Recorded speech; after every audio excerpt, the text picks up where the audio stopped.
বহুদিনৰ কথা এটা মনলৈ আহিছে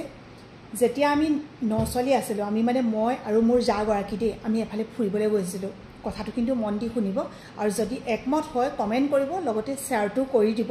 যাতে এই কথাটো সকলোৱে বুজি পায় ফুৰিবলৈ গলো এখেতৰ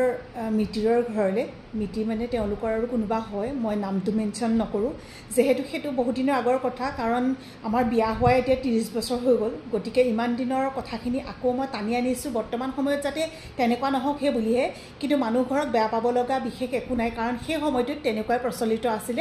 আৰু বৰ্তমান সময়টো এতিয়াও বহু ধৰণৰ তেনেকুৱা মানুহ আছে যিসকলে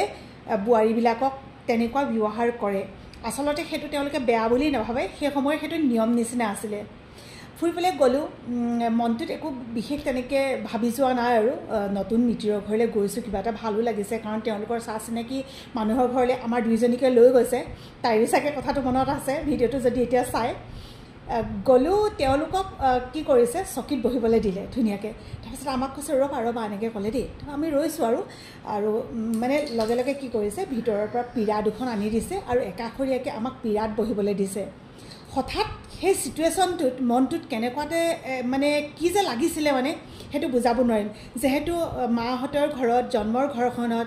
চকিত বহা মুহাত বহা বা বিছনাত ভৰি তুলি বহা এইবিলাকৰটো কোনো নিয়ম নীতি নাছিলে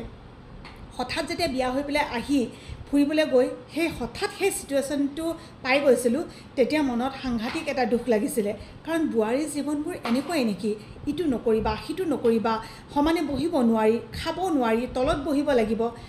এই কথাখিনি আসলতে বুৱাৰী এজনীৰ মনত বহুত বেয়া ধৰণে প্ৰভাৱ পেলায় কথাটো মই এই কাৰণতে ক'লো যাতে এজনী ছোৱালী এখন ঘৰত ডাঙৰ হৈ মৰম আবদাল যত্নত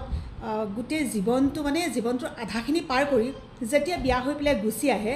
সেই ছোৱালীজনীক তেনেকুৱাখিনি হঠাৎ কৰিব নালাগে সেইখিনিয়ে মনটোত ভাবিব নোৱাৰা ধৰণে এটা আঘাত দিয়ে আৰু সেই আঘাতটোৱে বহুতক কিন্তু ডিপ্ৰেছনতো পেলাব পাৰে কথাখিনি যদি সহমত হৈছে প্লিজ শ্বেয়াৰ কৰি দিব